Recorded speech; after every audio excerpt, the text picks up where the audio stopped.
So Hebi Sasuke is a definite fan favorite amongst the Naruto fandom, and that's saying a lot because Sasuke himself is a fan favorite.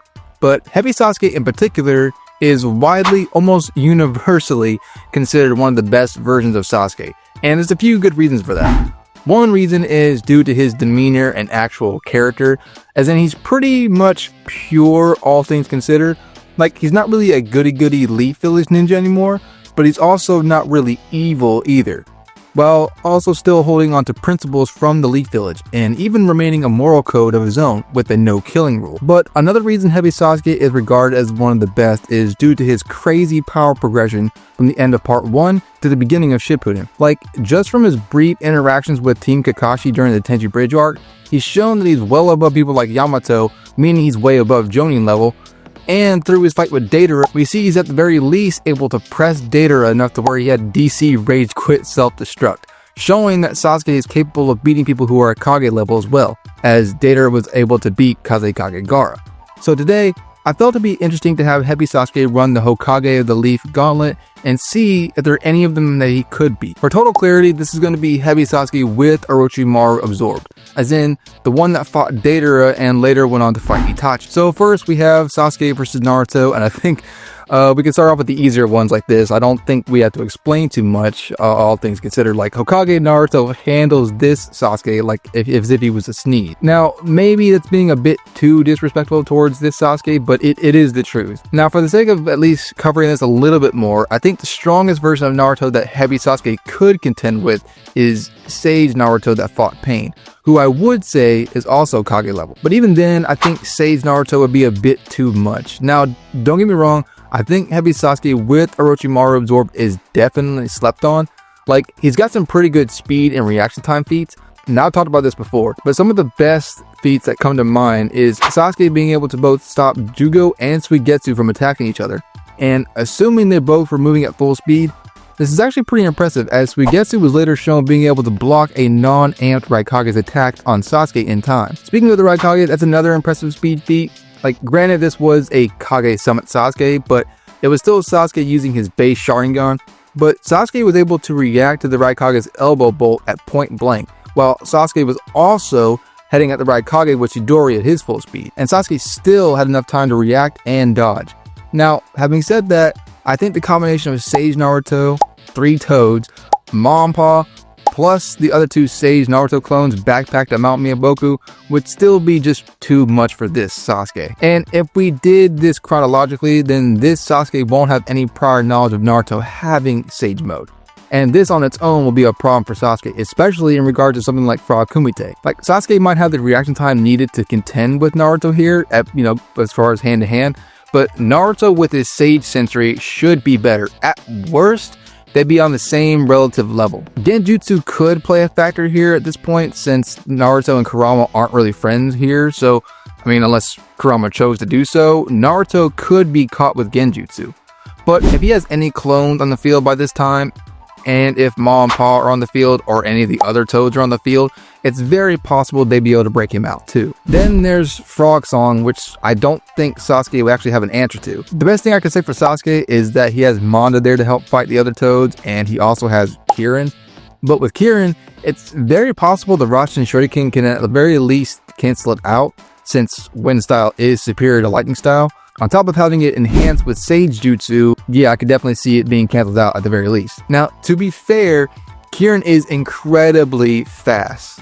Obviously. I'm not sure if Naruto would have the speed to throw the Raijin Shuriken in time to cancel it out. And even if he does, I can still see Naruto at the very least being damaged from the shockwave from the AoE type of attack that Kirin is. The thing is though, Sasuke would need to launch Kirin at the start of the fight, because assuming he can drop it on his own using his own chakra, as was implied in the Tenchi Bridge arc, if he uses Kirin as a last resort like he did against Itachi, then I don't think he'll have enough chakra to drop it himself, and it'll likely take him too much time to set Kirin up the same way he did against Itachi. So yeah, and with all the craziness that's on the field with Sage Naruto, Monpa, and the Toads, I don't know if I can see Sasuke being able to set up Kirin in time. So yeah, I think even at this point, Naruto still wins. Moving on to Hashirama, and yeah, this is This is another one that's not really even close. Hashirama could finger flick this Sasuke like Tsunade did Naruto and it'd be enough. So I think we can safely move on. Next up, we have Hokage Kakashi, and if we're going off straight statements, then this Kakashi is already far stronger than he was during the war arc. To be specific, this is meaning his war arc self with one Sharingan, not DMS. But even then, war arc Kakashi was easily Kage level, being able to fight on par with 6th to 7th gate guy, boxing against multiple V2 Jinchuriki, moving at a similar speed to KCM2 Minato, having the reaction time / Kamui speed to warp things like a KCM2 Naruto clone and Madara's True Secret Orbs, Genjutsu boxing with Obito to a stalemate, and then actually boxing with a slightly suppressed Obito. And a later feat that a lot of people don't really tend to think about is Kakashi without a Sharingan was quick enough to save he and Sakura from falling into the lava dimension that Kaguya summoned them to, and being able to save Obito at the exact same time. Like, Kakashi did this so quick that even 6th path Naruto didn't even notice in time. Sorry to get off on a tangent, but anyway, as for Hokage Kakashi, yeah, Hokage Kakashi should be way above that. Even without the Sharingan, he's got the speed and reaction time that is bare minimum on par with the Raikage. He's got much more chakra to draw from, even being able to keep a mud wall that was capable of surrounding an entire village up for 24 hours straight, and he still wasn't even exhausted. He's got multiple versions of Purple Lightning, which includes a version that works similar to Sasuke's Chidori stream, where he uses it from his body as a defensive attack, and a version of it that, from the way the light novel describes it, it sounds very similar to Kirin. And he's also got a new jutsu called Fire Style Water Mist Jutsu, which is a flaming phoenix that acts similar to a summoning jutsu that Kakashi can just bring out instantly, and is capable of overpowering a Seida's 6-pass water style ninja tool that was capable of flooding an entire country. So, this Kakashi is just too much for this Sasuke. The only thing I could see possibly working here is Genjutsu, but obviously since this is Kakashi, who is very familiar with Sharingan combat, I'm pretty sure he's already going to expect Genjutsu from Sasuke, and I just don't think he'd be caught in it personally. And even if he does, you'd be able to argue with the amount of chakra control that Kakashi has at this point, he might be able to use his own chakra to break out of the Genjutsu, especially since it's not Tsukuyomi specific. Now, since I made this exception for Naruto, I'll do so for Kakashi as well, and say that I feel like the strongest version of Kakashi that Hebi Sasuke can contend with is Pain Arc / Kage Summit Kakashi. Now, I know Kakashi in the Kage Summit gets stronger from a mental amp after reuniting with Sakamoto during the Pain Invasion, but given how we don't have too many feats from Kage Summit Kakashi, we can probably say that for the sake of this video, they're roughly the same person. So when it comes to Pain Arc Kakashi versus Hebi Sasuke, I actually think this fight is pretty interesting, as given his performance against Pain, you'd be able to argue that he did about as well as Jiraiya did in his respective fight with Pain, meaning Kakashi is starting to enter that Kage / Sannin level tier of a fighter. Like, at worst, he's like right on the cusp of Kage level. When it comes to Taijutsu and small scale ninjutsu, I actually think for the most part, this fight is pretty much even, since Kakashi at this point could do similar things with lightning style as Sasuke. For example, like how Sasuke is able to use different variations of Chidori, as in Chidori Stream, Chidori Simbone, and Chidori True Spear. Kakashi is able to do things like Lightning Blade Kunai Knife, Lightning Style Shadow Clone, and his Lightning Style Hound. If you wanted to stretch it a bit, you could also give him Lightning Cable, but that was a war arc feat, so So as far as Taijutsu and Ninjutsu, I say it's 50-50 for the most part, giving a slight edge to Kakashi due to experience, but I could also give the slight edge to Sasuke due to his curse mark. The real problem is going to lie in Kakashi having to rely on Kamui on certain bigger problems, such as Manda, Kirin, and the 8-headed Hydra. Probably in that order. As for Manda, this will apply to the rest of the video going forward, but you could say that Manda wouldn't listen to Sasuke and fight for him, which is fair, but Sasuke could still use Genjutsu on Manda to help him fight if needed. And the thing is that Kakashi, on top of his other elemental jutsu, only has 2 shots of Kamui in the chamber. Like, he's not at liberty to use it like he did in the war arc where he was just spamming it. So either way, he's going to have to resort to using Kamui on 2 of the bigger 3 problems. Now, having said that, Kamui is still pretty serious business. Like, Kakashi was fast enough to warp Sasuke's Susanoo era point blank range, which is faster than Sasuke himself. But the thing is, I'm not entirely sure if Kakashi will be able to use Kamui on things as big as Manda or Kirin or the Hydra. With Manda, I could see Kakashi being able to warp his head off if he's quick enough. And with the Hydra, even if we give Kakashi the benefit of the doubt and say he can warp the entire thing, that would still leave him drained completely, probably to the point that he might just end up kicking the bucket. His best chance of victory, I feel like, would have to be using Kamui on Sasuke himself as he's preparing Kirin. Assuming Sasuke wouldn't use Kirin towards the end of the fight, I could see Kakashi having a chain of thought and being like, well, I can't warp the entire lightning dragon, and it seems as though the dragon responds to Sasuke's hand as a signal, so maybe the best thing for me to do is to ... and then proceeds to use Kamui on Sasuke's arm, to at the very least disrupt the jutsu. And if we're doing this chronologically, then Sasuke wouldn't have any prior knowledge of Kamui, and this would definitely help, especially in this situation. And since it's much faster here than when you use it on Deidara, I could see Kakashi being able to use it on Sasuke's arm before Kirin is dropped. Heck, technically, if Kakashi is bloodlusted, he could probably just Kamui Sasuke's entire body and get the W that way. But if we're talking in character, I don't think Kakashi would opt to do that and just resort to using Kamui on his arm. But outside of that though, overall, I give this fight to Sasuke like 7 out of 10 times. I think it's 50-50 for the most part, but considering how Kakashi will likely have to use the jutsu that will probably kill him on 2 of the bigger 3 problems, yeah, I think Sasuke would hold the edge. Now, I will say though that if this was beginning of Shippuden Sasuke without Orochimaru absorbed, then this fight would go to Kakashi. Probably the same ratio that I gave Hebi Sasuke, like 7 out of 10 times. But next up, we have Sasuke versus Minato. So the first thing that people will go to when discussing this fight is that Minato's speed will be too much for Sasuke here, which they're not wrong. Minato's speed with Flying Thunder is a definite problem for Sasuke here. However, I think there's something to note though. Now, what I'm about to bring up technically might not apply since it's in reference to Kage Summit Sasuke, but at the same time, it might also technically still apply as it's reference to Sasuke using his base Sharingan. So again, as I said before, Sasuke is able to react and dodge to the Raikage's elbow bolt at full speed with just his base Sharingan. Now, I know that at full speed isn't the same as the Raikage's top speed, but still, something interesting to think about is that you could argue A speed here is the same as his top speed when he fought Minato during the Third Great Ninja War. I know that might seem like a stretch, but when you consider how often the Raikage trains and given the 16 plus years since when he fought Minato, it doesn't seem too unlikely that at the time of the Kage Summit, his base speed is increased enough to be relative to his top speed back then. I mean, if you need some kind of convincing, the very first time we ever see the Raikage, he's just casually lifting weights in his office, sort of implying this guy trains on the regular. Now, this is important to note because when A fought Minato, he seemed pretty convinced that he'd be able to catch Minato at his top speed to whichever FTG marker kunai that Minato teleported to. The main reason he couldn't is because he didn't even realize or even anticipate that Minato would place a Flying Thunder mark on B. Now, I'm not saying that the Raikage would have definitely been able to get to Minato even if that hadn't happened, but I do think it's worth bringing up, as this might indicate that Sasuke with his base Sharingan might have the precog necessary in order to perceive Minato's movements even with FTG. The thing is though, is even with that, even if you do subscribe to that, it might not make much of a difference, as even if Sasuke's Sharingan can follow Minato, his travel speed isn't quite on that level. As we see, he wasn't even able to hit Deidara at point blank range. Though you could argue since Sasuke wasn't necessarily fighting with killer intent that he wasn't going at full speed, but still. And when it comes to anything long range from Sasuke, I don't think there's going to be anything in his arsenal fast enough to hit Minato from a distance before he can teleport. However, Sasuke does have a jutsu that would allow him to keep Minato from marking him with Flying Thunder, which would be his Chidori Stream. If Minato attempts to mark Sasuke, he could use Chidori Stream to keep Minato from doing so. That is, if Sasuke isn't really aware of how Minato uses Flying Thunder in the first place. Not unlike how the Raikage was.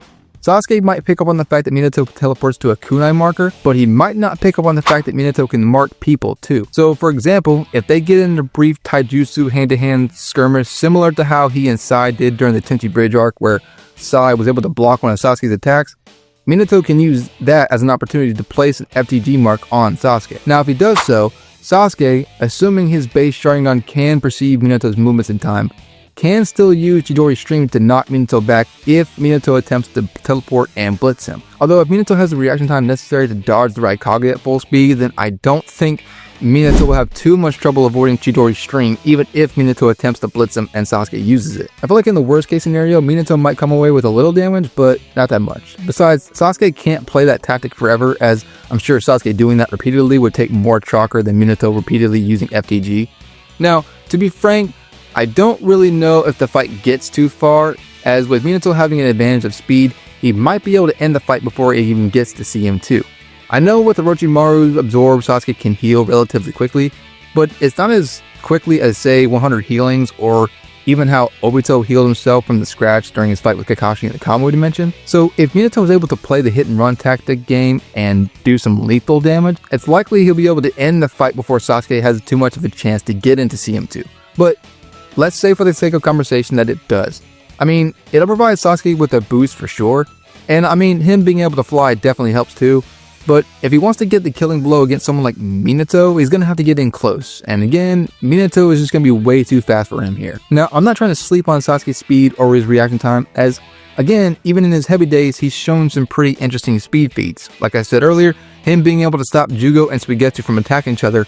And again, assuming they were both moving at full speed, this is pretty impressive, as Suigetsu was able to block the Raikage's attack during the summon arc. And as I said earlier, with his base Sharingan, Sasuke was also able to perceive the Raikage's elbow bolt at his full speed. So I do think Sasuke can give Minato a little bit of trouble here, but Hebi Sasuke isn't particularly used to fighting people who use Minato's type of fighting style. And even as we see in the Kage Summit, Sasuke was also caught by the neck from Danzo, who was almost never shown to be a speedster. So with that, I'd probably say this fight would go to a battle of attrition. CM2 might help in this regard, but I don't think Sasuke would opt to stay in it for too long, as the more he does, the greater the risk of him staying that way is going to be, as Sakon noted to him in part 1. As for Manda and the 8-headed serpent, they're definitely tough and can provide a lot of help to Sasuke, but Minato can summon Gamabunta and maybe even a couple of more medium-sized toes to help, maybe even Ma and Pa if we give him that. If we do, they can use Frog Song as well. When it comes to Sasuke using Genjutsu on Minato, it's definitely possible, but if Minato knows he's fighting in Uchiha, he'll likely know better than to look Sasuke directly in the eyes. And on that note, I know the whole Obito argument thing has been debated for a long time, that if that was the case, why did Minato look Obito directly in his face when they fought? Which, I mean, Obito had a mask on. Like, he had a mask on. We see there are times when people look at Obito's mask and don't directly look into his eyes. Case in point, when he was acting like Toby in front of the Leaf Village team that was sent to pursue Itachi, like, he fought the entire team and even got up close on a couple of them, and yet it wasn't until Kakashi looked at him in the end of the fight that he saw that he had a Sharingan. So it's likely that even though you look someone directly at his mask, you're not always looking in his eyes. So that could apply to the same thing here. Just because he's looking in his general direction doesn't exactly mean he's looking them directly in the eye. Now, moving on to Kirin, and everyone knows that I'm a Kirin hype beast. But even in this particular fight, I think it's less likely Sasuke will be able to hit Minato with it. If we take Kirin at its best and say Sasuke can just drop it on the spot, it might add more chances for Sasuke to hit Minato. But in my personal opinion, if Itachi had enough time to put up the whole Susanoo and the Yata mirror in order to block Kirin, I feel as though doing something as small and simple as teleporting will take even less time. Now, I'm not saying there's no absolute chance that Kirin will not hit Minato. As you know, like 1/1000th of a second is crazy fast. I just think the chances are more in Minato's favor to dodge it here. So with this, I'd probably give it to Minato about like 8 or 9 out of 10 times. When it comes to Tobirama, you might be able to just apply everything I said in the Minato section and use it here. Like, setting aside the fact that Tobirama is blatantly physically stronger than Sasuke, Tobirama's fighting style is very similar to Minato's. Maybe with the statement from Tobirama saying that Minato is better at teleporting than he is, you could say that this means he's not as fast as Minato. If you take that interpretation, then maybe this would give Sasuke a better edge in terms of reacting to Tobirama's attempts to mark him or blitz him. But if you take that statement as him saying that Minato is just better at using the flying Raijin more efficiently, then this means nothing in terms of speed and just means that Tobirama will have to use FTG more conservatively. But even then, Tobirama was still able to use FTG to beat someone who was relative to MS Madara. That being, of course, Izuna. Now, you could say this isn't entirely fair to use, as Izuna didn't have the type of jutsu that Sasuke does, like Chidori Stream, for example, at least as far as we know. Plus, just from the way it looks, it seems as though Izuna was too overconfident about his abilities in this fight with Tobirama, and I'm not sure if this is how he was in character, but we can at least say that Hebi Sasuke in particular is at the very least a bit more clear-headed, which will always help in a fight. But even then, I don't think that on its own is enough to give Sasuke the win here. I think we can all agree that Genjutsu probably won't play a factor. As a matter of fact, Tobirama can completely counter the Sharingan with the Infinite Darkness Genjutsu. I know it was Hashirama in the manga and Tobirama in the anime, but if we say for a second that both of them can use it, this will help Tobirama exploit the Sharingan, and combine that with FTG, yeah, Sasuke might be cooked here. Now, to be fair, we've never seen someone with the Sharingan be placed under the Infinite Darkness Genjutsu before, and with the Sharingan supposedly being able to see through all Genjutsu, it's always a possibility Sasuke could be able to see through it and break out. But even if we grant him that, I have a feeling that the fight will be over before he does anyway. Now, Manda and the 8-headed serpent, especially if both are used at the same time, might actually be a problem for Tobirama, but hitting a smaller moving target, especially one that can use FTG and just teleport, might be a bit too much for them to handle. Now, to be fair, I don't know what Tobirama could do against Manda and the 8-headed serpent. Like, we don't really see a whole lot of damage output from Tobirama, but I will say his water style is no joke because his slicing severing wave was able to cut through the divine tree's branches like it was nothing. So maybe his water style could do enough damage, but even then it means nothing if they can't, like, you know, catch Tobirama. And if Tobirama can use the Shadow Clone Jutsu and obviously use the Flying Raijin Jutsu with Shadow Clones, it'd be a lot tougher for Manda or the 8-headed serpent to actually catch Tobirama. But like I just mentioned, I don't know if the fight would even get that far in the first place. Now, I know Sasuke has the CM2, and with that also means he can fly, but like with the Minato section, if he wants to get the killing blow against someone like Tobirama, he's going to have to get in close, and I just don't see Sasuke being able to beat this Tobirama in a head-on fight. Plus, there's always that argument, since Tobirama always specialized in fighting against the Uchiha, that this automatically means he's going to be able to beat Sasuke. And while that statement is a bit iffy, like, I'm not saying it's wrong, but you know, not all Uchiha are the same, I will say it's probably more in Tobirama's favor here. And with Kirin, I think it's the same thing with Minato. Like, I mean, if Itachi had enough time to put up the whole Susanoo and the Yadamir, or both, and enough time for Kirin to be launched, I think Tobirama teleporting will be just as fast, if not faster. So I think I got Tobirama winning this at the same ratio I gave Minato earlier. Next up, we have Tsunade, and if we use Tsunade from the Pain arc, then this means that Tsunade has stored the 100 healings for about 3 years, meaning she'll be able to stay 9 mortal for a lot longer than she did against Madara, which is saying a lot.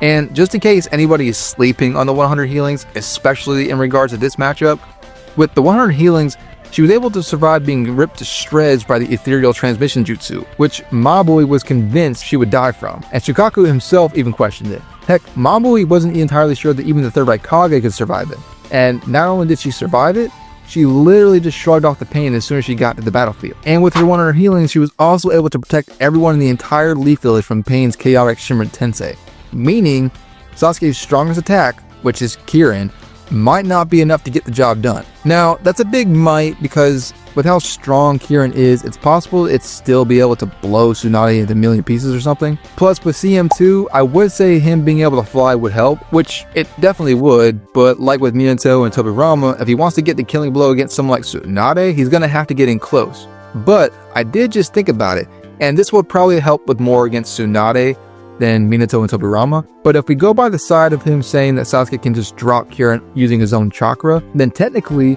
there's nothing saying that he can't do so while he's flying in midair. If that's the case, this will definitely help Sasuke's chances of winning here. His only other real win con here is him being able to bisect her in half, similar to how Madara did, because yeah, she was still alive, but she was also rendered KO since she couldn't really do anything after that point. And with Sasuke's reaction time here being able to react to someone that Madara confirmed was faster than Tsunade, then this actually might be possible. Especially since like 95% of Tsunade's offensive arsenal is just using the good old fisticuffs, it's very likely that Sasuke will be able to react to her taijutsu and at some point use Chidori to cut her in half. But on that note, he's got to be very, very careful, because I will say 1 to 2 hits from Tsunade is going to completely end his existence. Like, it's not even a question. Outside of that though, Genjutsu might not work here given the extreme levels of chakra control that Tsunade has. She might be able to break herself out of whatever Genjutsu Sasuke places her in. And now what I'm about to say may not really apply to Genjutsu resistance or Genjutsu defense,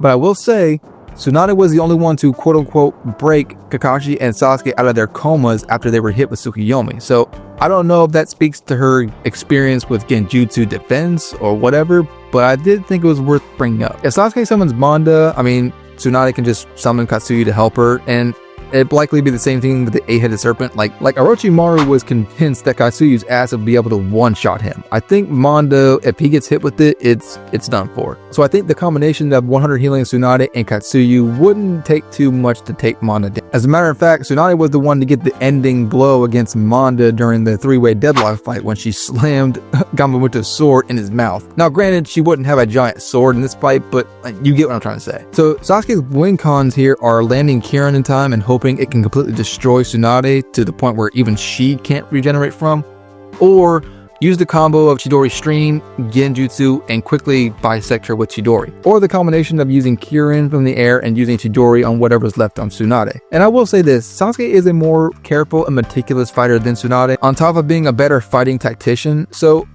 I will say that if he plays it smart and plays it good defensively, he might be able to outsmart her in a way and put her in a Genjutsu at least long enough to bisect her, or use Chidori Stream to stun her long enough to bisect her, or like I said, use Kirin from the air to just blow her to a million pieces and use Chidori on whatever's left. Overall, I probably would give this to Tsunade like 6 out of 10 times, with her being just nigh immortal, especially if we give her the pain arc Tsunade, where she stored 100 healings for a lot longer than she did against Madara. I don't know, I think Tsunade's got this one in the bag. And then lastly, we have Sasuke versus Hiruzen. Now, this is actually probably the biggest toss-up of the video. If we're using old man Hiruzen, then it's kind of iffy.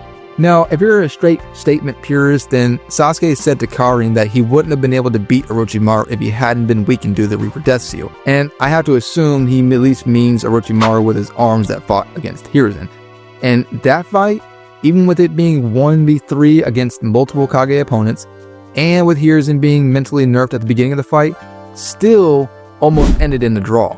So on that alone, Sasuke might be cooked here. And this was Hebi Sasuke with Orochimaru absorbed saying that. But obviously he was referring to himself before he absorbed Orochimaru. So now this implies that if Hiruzen isn't hypothetically nerfed mentally here, that he could have performed way better and maybe even took Orochimaru out at the beginning of the fight. But considering what Sasuke can do to Hiruzen, for one thing, Genjutsu, like with Tobirama section, might not work here. If Hiruzen, with his experience, I'm sure he's used or expecting Sharingan Genjutsu from Sasuke, especially considering one of his best friends and teammates was Kagame Uchiha. Like, you have to assume they at least did some sparring every now and then, so on that alone, you might be able to say Hiruzen is pretty decent or familiar with Sharingan combat. Now, I'm not saying that's 100% fact though, I'm just bringing that up as a possibility. But if you do go by that, then Genjutsu might not play a factor here. When it comes to all-around taijutsu, I probably would give it to Sasuke to be able to beat Hiruzen with the Sharingan and his quick reaction time. But having said that though, I still think Hiruzen would give